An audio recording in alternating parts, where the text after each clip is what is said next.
Exodus 1. The Israelites oppressed. These are the names of the sons of Israel who went to Egypt with Jacob, each with his family: Reuben, Simeon, Levi and Judah, Issachar, Zebulun and Benjamin, Dan and Naphtali, Gad and Asher.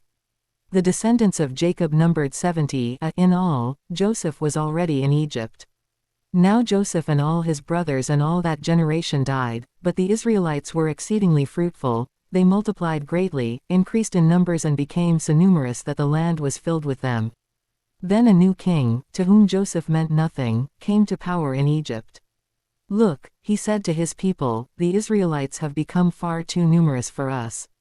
Come, we must deal shrewdly with them or they will become even more numerous and, if war breaks out, will join our enemies, fight against us and leave the country. So they put slave masters over them to oppress them with forced labor, and they built Pithom and Ramesses as store cities for Pharaoh. But the more they were oppressed, the more they multiplied and spread, so the Egyptians came to dread the Israelites and worked them ruthlessly. They made their lives bitter with harsh labor in brick and mortar and with all kinds of work in the fields. In all their harsh labor the Egyptians worked them ruthlessly.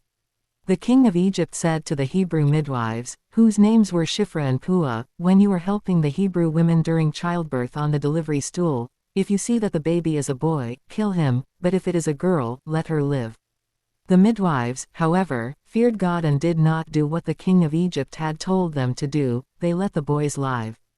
Then the king of Egypt summoned the midwives and asked them, why have you done this? Why have you let the boys live? The midwives answered Pharaoh, Hebrew women are not like Egyptian women, they are vigorous and give birth before the midwives arrive. So God was kind to the midwives and the people increased and became even more numerous. And because the midwives feared God, he gave them families of their own.